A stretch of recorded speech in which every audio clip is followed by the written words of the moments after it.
Hello, guys, and welcome to episode 16. Today, we have a very special episode we've been really excited for. We are reviewing The Spanish Love Deception by Elena Armas. Am I pronouncing that right? Okay. Yeah, So we're gonna interview each other just to keep this episode a little bit more structured and organized because I know Joe and we will go off in tangents on this book because we both really enjoyed it. absolutely. So first we'll get our three things out of the way and then we can continue. Would you like to go first? Sure. So, three things I've been loving is poetry. I don't know why. Like, I've been in a reading mood, but I was feeling more influenced by poetry recently. So, I went to Barnes and Noble and bought like two books. And then the second one is the Merit Blush. So at first, I wasn't so sure of it because it wasn't super pigmented, but it is the perfect shade and it blends into the skin so nicely for like work and just every day without it being too like crazy. Because some days I'm just really lazy with when it comes to makeup. And the third thing is Jeffree Star. Have you seen that he's made like a comeback on TikTok giving more reviews? Yes. It's been so funny and I'm really happy because I really love his reviews on makeup because they're just so funny. And I he's used to so watch his true. videos when I was really young. Like, Really? I'm talking like 10, 11, 12. Like, you shouldn't be watching Jeffree Star at that age, but I feel like a lot of us were, especially Yeah, like the OG YouTubers were so big back in that era. honestly, So, I love that. So yeah, we love you, Jeffree Star. What about you? um, For me, there's that new K-pop band called New Jeans. Oh yeah. I love their music. I love it. It's something new, but it's also something like familiar, and like they just have like a new like swagger to their identity, if you will. I love The it. second thing is Bag Bomb. It's basically like Aquaphor. I don't know, Oh, I okay. like it. I heard that it was good for your like under eyes. Um, to prevent like wrinkles and stuff. So we'll see how that goes. And I'm literally 20, but whatever. Uh, Preventing anti or but I'm so dumb you because know I what I'm thought saying. it was a balm for like handbags. Like Oh, for like bag leather balm. bags. That's what I thought it's been all along. It's for like your skin and lips. Yeah, so it says use on dry skin that can crack, split, or chafe. Hands, feet, elbows, knees, cuticles, lips, and face. I've been using this for my cuticles a lot and my lips because I'm a nail biter and I'm trying to like not bite my nails and kind of have like a healthier, more nourished cuticle area because the place I work, we work outside and it's cold. So, yeah, I've been having some like hangnails and stuff that Oh keeps splitting dang. my skin and it keeps bleeding and I'm tired of it. So, Well, hopefully that helps. But I'm literally the stupidest person on this earth. no, you're not. I mean, if you didn't know what it was and you just pictured it and it said bag bomb, like that would make sense. Like you would think it's some type of like nourishing, like Yeah, to like leather restore nourishing. leather. Yeah. Yeah. I don't blame you. I bet you could use it for that. I don't see why not. Good to know. Good to know. Um, for the third thing, Fruits Basket. I've been watching it recently Aww. and it's really cute. Okay, so before each section of the questions we're going to ask each other, it's basically four set questions and we'll both answer. So you'll get about like eight answers, maybe like 10 if we go off in tangents. But we're gonna summarize the story a little bit before the question so you know like what we're talking about and it's not gonna be like out of the blue or confusing. And to give you guys an idea, the main trope of this book is like somewhat enemies to lovers. I think people, when they first read it, they're like, hold on, this doesn't make any sense. Or like the more you read into it, it is more one-sided enemies to lovers. But anyways, True. I digress. All right, let's continue. All right. So to basically summarize the first two questions and like kind of the first half or what the book is. So, Catalina Martin and Aaron Blackford work in the same establishment where they are enemies. Although, throughout reading, it is very one sided. Based on a misunderstanding, Aaron is viewed as kind of cocky and impatient. But therefore, Lena is not the best of friends with her male coworker. She kind of like despises him a little bit. Like, whoa, why does he hate me? One day she's invited to her sister's wedding, and her sister tells her to bring her boyfriend, which Lena may have been lying about for months to her family, which is funny. She needs to go on a speed date, Tinder, even hire an actor for this. She's thought of everything, to just try to bring some fake boyfriend. She needs, or sorry, she can't miss her sister's wedding. Like it's a really big deal, and she's going back home. She can't even face her family with the lie that she's basically trapped herself with over the past few months. Then enters Aaron, which overhears this conversation that Lena's having with her best friend Rosie. He basically offers to be her wedding date, and she's like, "What? I thought you hate me." It was just a no go for her. So she really was trying to go like, look on online dating just for somebody to come with her instead. She did not take his deal, but she didn't know like if she was actually going to be able to find a date. So that was kind of like the like trade off, I guess. She was like, I can't find anybody, and it's a short time. So basically, Aaron also asked for a favor from Lena. This way, there was some form of accountability. After Aaron's favor is partaken, they plan for the trip to Spain. So eventually, Lena does cave in and is like, "Fine, you can go with me." And Aaron, if you guys read the book, takes her to that like event thing, kind of like an auction. Yeah, it was an auction for animal shelters. Um, and Aaron was the person you were supposed to bid on, and Aaron requested that Lena continue to bid, and no matter what, she had to win because he did not want to go on a date with a cougar lady Yeah, that was who funny. just wanted to go out with a hot man. And did not care about animal shelters. He was very passionate about that. But Yeah, he was. um, with that sort of idea in your minds fresh, we're going to ask each other to describe our feelings from reading the midsection of the book where Lena and Aaron are flying out together as each other's date for Lena's sister's wedding, which takes place in Spain. So after they land, they're about to approach the gates to meet with their family, and Lena is absolutely panicking over the cast that she just made up by bringing over her fake American boyfriend. So he's an English speaking man to meet her Spanish speaking family. She felt it was a mistake and could not calm down. Lena begins to say, I can't do this. I just can't go out there and lie to my whole family. I can't. It won't work out. They'll know. I'll make a fool out of myself. After her rambling and anxious blabber, Erin's fingers grab Lena's chin, tilting her face upwards in a reassuring manner, and all the voices in her head come to a halt. All she could focus on was his blue eyes, followed by, hey, there you are. Suddenly, the tension of hatred that Lena carried precipitated into the thin air, and she felt comforted by Aaron. Gentle yet stern, Aaron was able to calm Lena down, followed by stating, we've got this. Crying. Oh my Okay, goodness. so he said, we. I know. Ah! And she kept saying that like we, like me and Aaron, like in our little thoughts in Is the that book. even a possibility? It was so Ah! sweet. So, Okay. how did you feel about like all of that? Like the plane ride and everything? I thought it was the cutest thing ever because like you can tell there's this tension where like he really does like her and she's so oblivious. Yeah. Like there's no way. Like he's just trying to get into character by the time we meet our my family or whatever or her family.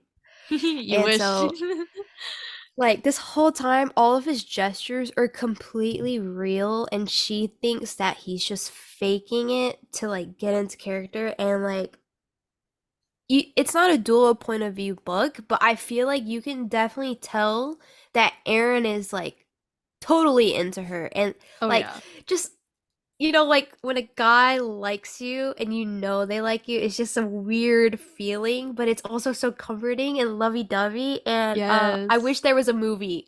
I know. If they made like even a show or movie out of this, it would be amazing. something that I really liked is how he like memorized her family because she was stating like her family's a lot and like she would ask a question about like, oh, who is this, who is this, what are the names of my grandma, grandpa, whatever, and like he had answers straight away, like he memorized the stuff for her. I was like, girl, are you blind? Can you not see how much he likes you? And he was doing this for free. I mean, like, I yes, know. but that's a lot of work. Like, to Yeah. learn Spanish, to memorize her entire family, know, like, things that you wouldn't think you would need to know for just, like, a weekend trip. It's honestly the effort, the gestures that he gives towards her, or shows towards her, is so. It sets my standards so much higher, which Same. I actually wanted to talk about this, so I'm just gonna go ahead and do it. I feel Yes. like reading this book made me feel really weird about my relationship itself with my relationship. But at the same time, like, this is totally fiction, you know? Mm, And like, there's no way real people do this. This story is amazing. it is. Um, okay, so Should we move on to the next question? yeah. Okay. I know we've already kind of touched on it, but just moving on from kind of this part of the story, in your opinion, what is the like your favorite gesture that Aaron Blackbird has presented so far? Okay, so out of action, nickname, and quality, um, I think I'm gonna go with quality and say that Aaron, Aaron's like biggest quality is like, I hate everyone except you. 'Cause like he's so like straight-faced at work and he's super impatient and like he's appeared to be cocky, but I think he's just confident and kind of like reserved. And so Mhm. who he really does like, he'll open himself up to. And a little background on Aaron, uh his mother had passed when he was young, and his father was very he used to play football, and his father was really hard on him and wasn't really father figure like, just more like a coach. Like that's all he was to Aaron. And Mhm. so he didn't know like what a real family is like. So when he met Elena's family, I think he felt somewhat really a part of that family. Like they were so welcoming and so kind, and he felt a lot of love. And I Yeah. think that made him love Lena even more. And so that quality of like, I hate everyone but you, I like plays into that a little bit. And that's just a cute trope, you know? Oh Like, yeah. I hate everyone except you. I'm Yeah, sorry, like I'm has a being soft spot repetitive. for Alina. No, I love it. That is a really good like I guess observation to like put it into equality because it's not like he hates. I do see what you're saying. Like but Yeah. he doesn't open up to anybody else. And I love how our family is just bubbly, outgoing, fun, exciting. So for him it's probably like overwhelming, but he did it like he took it on so well, I feel. Yeah. What about Hmm. you? You could touch So on all three if you want, but I know we're already gonna touch on one thing a little later, so I'll save that. But one of the biggest things to me was the fact that he literally learned another language for her, that's honestly so adorable. right? I was like, what? And like his fam or her family was impressed by like his Spanish speaking skills. I'm like, Yeah. he just did that for like she was so like surprised, but like he just did that kind of for fun and just not really like to like kind of to impress her and show that he actually cares. So I was like, girl, are you blind? He learned another language for you.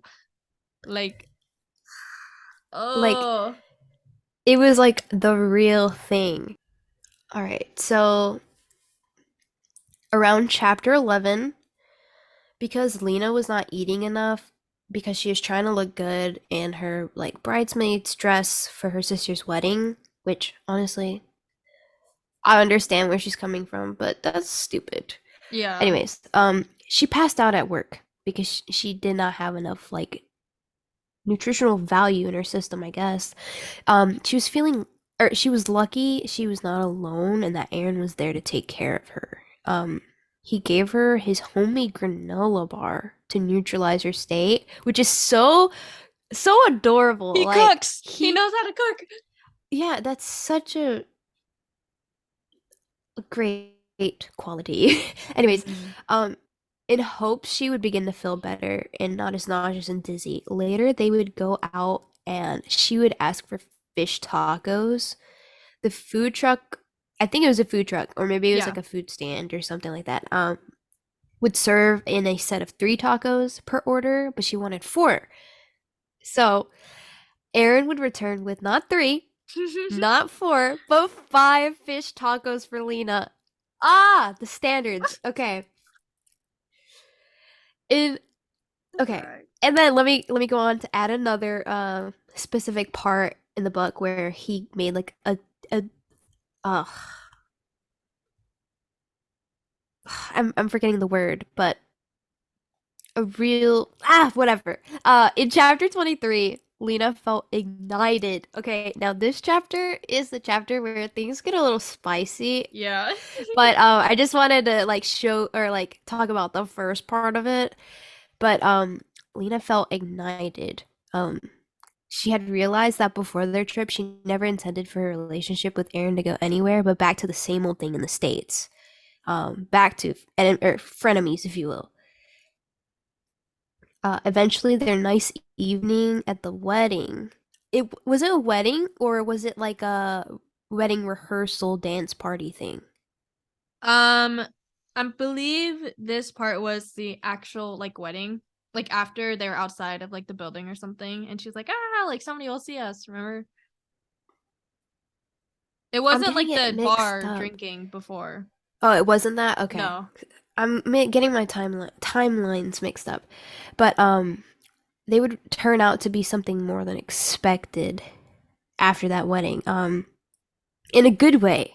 I Mm-hmm. think they've both been wanting to like see where this was gonna go. But anyways, Hee. after a long night of dancing and partying, they would go back to the small room they were staying at, not staring at. And then Erin surprises Lena with a glazed donut filled with chocolate cream, which is like her favorite, apparently. And like the Like, thought, like he thinks about her and like, yeah. oh, what could I do to make her happy? What could I do to like surprise her? It seems like she doesn't get treated well in relationships, or she hasn't been in a relationship, which we could talk about that too. Daniel. Yeah, we should. So let's just talk about that really quick. And you tell me not to go too long on a tangent. But Okay. basically, I think it was like 6 years prior to current time. Yeah. Lena was going to college and there was this cute professor named Daniel, and I think he was a physics professor. And they fell for each other. Or was it chemistry? I can't remember. It was something science related. Yeah. So STEM professor. They both fell for each other and they started going out, but then there were like these rumors that like she was getting better grades than everybody else because she was quote unquote effing the teacher, which is probably true, but not the getting better grades because of Mm-hmm. that. It's just because they love each other. Yeah. And when this escalated more, Daniel did nothing and broke up with her because this is just quote unquote too much pressure is too much for me, Mm. and didn't think about what she was going through. So they Which broke is up and sad. she was completely devastated. Even her family was kind of like, you kind of should have seen this coming. Yeah. But they were there for her.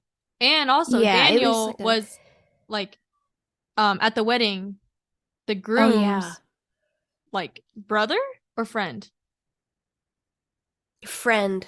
Oh yeah, they were like really close friends and he was basically like the best man. Yeah, and Daniel kind of felt, or I think there's a really big tension between Daniel and Aaron when they were Oh playing yeah. that soccer game, shirts versus Sheesh. skins or something like that. Yeah. Ah. Anyways, the girls really sucked. And the guys were winning. But Aaron, who has never played soccer before, like for real, because he played football, the American football, um, Daniel would like kind of say like backhanded things towards Yeah. him, like, oh, look at this American. He doesn't even know how to kick a football or something like that. And like they realized he was actually pretty good And and hot like too. really tall and really strong. And so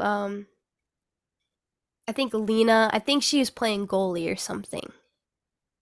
Yeah, like Maybe not goalie, maybe switch. like a mid or something. Yeah, defense or I can't remember. Yeah, but Aaron was approaching her like with the ball, and it was just so cute. Yeah. And when Daniel was like watching that from afar, I think like he was feeling some type of way, like, what are you doing? But Yeah, like like a little Daniel, you're jealous. old. Yeah. Old and ugly. But it reminds me because you know how that was a huge story for Lena, like basically feeling a little betrayed by Daniel.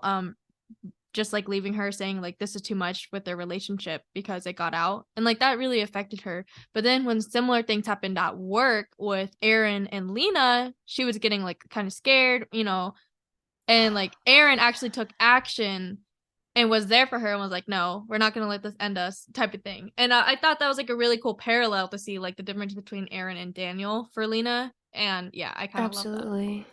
That was a that I forgot about that. That's really good that you mentioned that.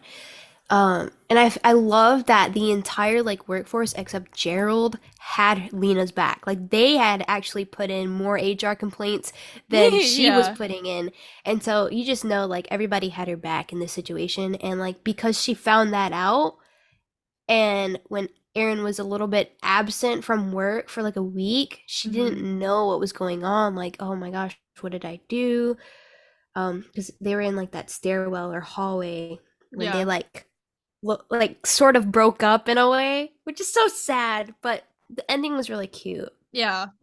Um, she flew out to Washington, looked for every hospital for Aaron's dad, who was actually permitted or not permitted. He was in the hospital, and so she tracked down every hospital and then finally found the one and approached Aaron and was like, I'm so sorry, blah blah blah. And then they love each other, and then she met his dad and mistook her for um Barbara, I think. Was that Aaron's mom's name? Thea. Thea? Yeah, like that's the nickname. Oh Well, I think he was more like, "Oh, is this a girl you've been telling me about?" And Aaron's like, "What? You were awake when I was telling you those things?" And then he was like, "Well, it looks like you found somebody like Thea. Like you found your Oh Thea." yeah. And I was like Oh my goodness. crying. I'm gonna cry. Um Oh man. so that was basically like a summary of things. But for our Yeah. third question, um, how do the little things that Aaron does for Lena make you feel about his thoughts on Lena and his true feelings from the very beginning? Okay, so I think I kind of covered this, Yeah.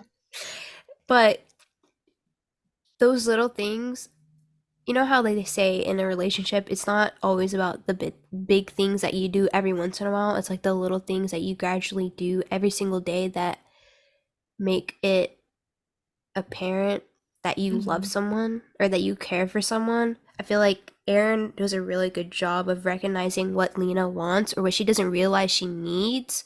Or because I think because of her old relationship with Daniel, it kind of set her in a place where she felt she was not worthy of love in a way, or everybody that she tried to date just wasn't the one. Mm-hmm. And Aaron, even like working from afar in the same place, because he wanted to keep his distance from her to focus on his work, um, he still knew like what she loved. Yeah. And that is like honestly the really kickoff, the biggest kickoff thing for me. What about you? No, I think you like said that perfectly. I think it really is the little things in a relationship that make the difference, and he knows how to pick up on those little things. And like, while a lot of people are like, "Oh my God, like I can't believe he would do that for her," like us, like we're swooning over him. But I do feel like he's setting the standards high, but it's also kind of the bare minimum. Like, yeah, like if your girl asks for 3 tacos, you better get her 5 tacos with some salsa on the side, bro. Like, come on, like you should like come on, like those things make all the difference when people pick up on the little things, like remembering what you like, interest, or getting you more than you asked for, that type of stuff. Because she was being polite, you know. So I just feel like I don't know. He is what men should strive to be. I agree. Um, and like he is not even a real person. I know. And like it's so hard to wrap my head around that. Like I feel like he does exist, but he doesn't. I I know. don't know what Like, that is. I It's wish like he did. what a shame. Okay, so isn't it obvious that both Aaron and Lena are extremely stubborn and together they could have had a great relationship from the very beginning, especially when they were talking about that at the end of the book. Like, wait, you've liked me the entire time? Right? Like how much time they wasted. Exactly. So, in my opinion, that really pissed me off towards the end of the book, but also like lesson learned. Stop being stubborn. Exactly. I know, I agree. All right. Is that all? I think that's all. As you can Okay. tell, we really like this book. Yeah, I really loved it. Um so to conclude this episode, thank you guys for listening. We hope that you want to pick up this book and read it. And shout out to Elena Armas. We hope you really liked it, and we hope that you like this book. And Bye. bye.